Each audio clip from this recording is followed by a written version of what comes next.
in previous history of tuberculosis, whether they will get fertility or not, many people having doubts. If there is any history of tuberculosis, see, usually tuberculosis will affect many parts in the body, mainly the lungs and then the abdomen and then the skin and then the lymph glands, and all these will be affected. And suppose if the reproductive system also gets affected. Whenever the reproductive system affects, it affects the uterus, if it affects the tubes, it affects the ovaries and every part, and in the abdomen and all over the surrounding structures of the reproductive system. So whenever we come to know that the reproductive system is affected by the tuberculosis, and then we have to give the treatment for 9 months period, that is the with anti-tuberculous drugs, and with giving very good food and all, and we can treat the tuberculosis. And sometimes the inside layer of the endometrium, like that is uterus, that is endometrium cavity, endometrium will be getting affected. Sometimes the Asherman syndrome, all the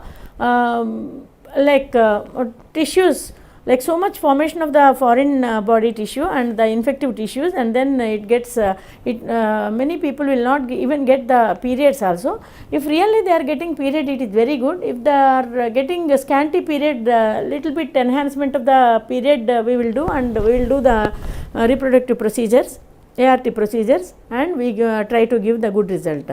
And if the uterus is having any problem, usually it will be reduced, it will be improved by giving anti-tuberculous drugs, and but the tubes will be already damaged, means the tubes are very sensitive structures, and after the damage again they will not come to a normal stage.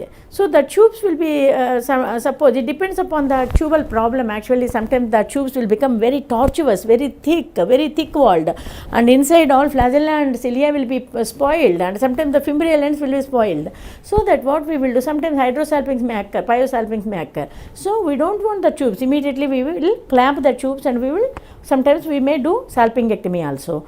And then the uterus, we will clear the uterus, we will clean the uterus, and we will give certain anti-tuberculous drugs, and all the vitamins and everything will pour, and we will try to improve the patient's capacity, childbearing capacity also we will improve, and we do the histoscopy, and we do the endometrial biopsy, and we send the endometrial biopsy to the histopathological examination, and we will come to know about the organism, like which organism is affected, which organism is there, and accordingly we will try to give the drugs.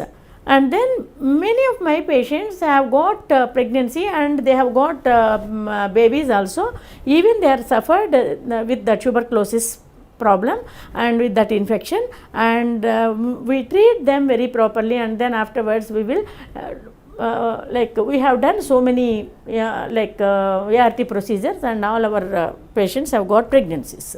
Suppose if the patient is having Asherman syndrome, like totally blocked, and the bleeding is not there, even though we give some drugs, the bleeding is not there, then it is waste. We have to advise them to go for surrogacy procedure.